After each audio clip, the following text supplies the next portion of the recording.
In this video, I'm going to let you in on one of the top cash flow killers that, if left unchecked, will devalue your property and make your cash flow go negative. Hi, I'm Christian with Landlord Advocates.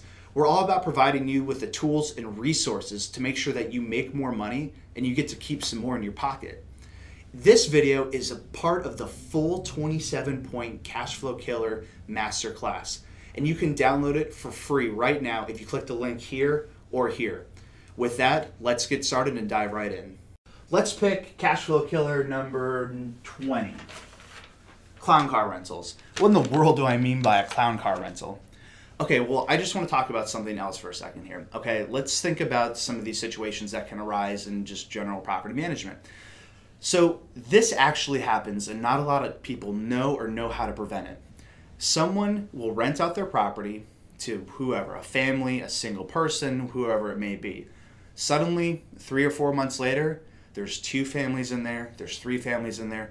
They keep on moving people in to help support the rent payments, to make it cheaper for everyone in the property.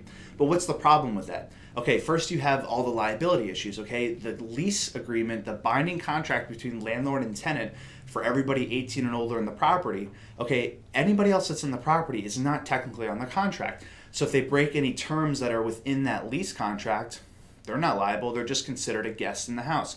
So this can really create a lot of issues, ranging from, people that are in the house that do damage to it, they're not liable. The tenants that are really on the lease say, it wasn't me, it was my friend, they were over for a night. There's a lot of things that can happen.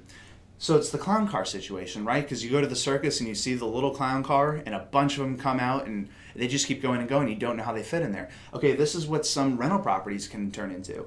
And it's not all the time, but this does happen, where there's these residential houses that, 3-bedroom, 2-bathroom home, and they're meant for a single family. They're called single family homes.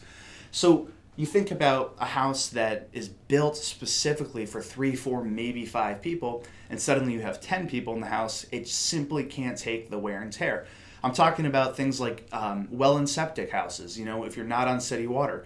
That septic system is only made to support, like I said, 3, 4, 5 people. If you have 10 people in that house trying to use the toilets and the sinks and everything, you're going to have to pump that septic system constantly. It's not going to be able to handle it. You're going to destroy the whole entire system. And let me tell you, they're not cheap to replace.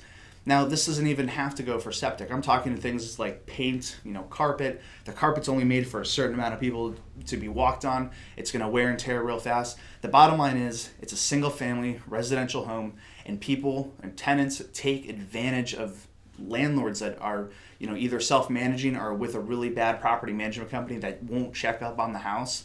See, that's the problem. If they're not checking on the house, or single managed people, if you're not checking on the house, this stuff can happen. You have to watch out for tenants that will take advantage. See, when you go to accept somebody at the beginning of the lease and you put them in their house, you may not know. Okay, they might seem like really nice people, and maybe they are really nice people. Maybe their friend is in a bind and they need a place to stay for a few months. Things just happen. Time goes by quickly. So suddenly 2 people becomes 3, becomes 4. It's just kind of a snowball effect. So save your property, save your property's value, save your cash flow, okay? You can't have that many people in a house. So the real way to prevent this, the bottom line, is you have to do regular inspections if you're self-managed. Whether that's if you're out of town, whether it's a neighbor or a vendor that you use regularly, have them keep an eye. Let them know, see how many cars are in the driveway. Hopefully they can maybe get inside for an official inspection, and then they can see exactly what's going on. Now, if you're with a property management company, you have to make sure they're doing the exact same thing. Make sure they're doing regular inspections. Make sure that they have eyes inside the property. It's the only way. The second thing you can do is make sure that everybody in the house that's 18 and over is on the lease at the very beginning, okay?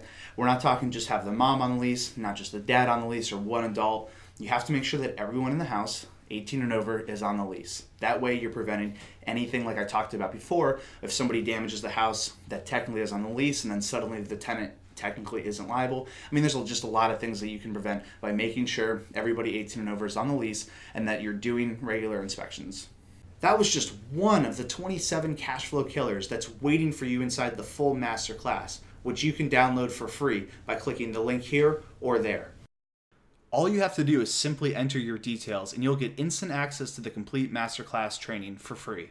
You might be asking yourself, why is it free? And if I was in your shoes, I'd be thinking the same thing. we're planning on putting this on the market for $197 in the future. But before we do that, we need some documented success stories. So go on over, watch the full masterclass, give us your feedback if you think it's worthy. With that, we'll see you on the other side. We can't wait.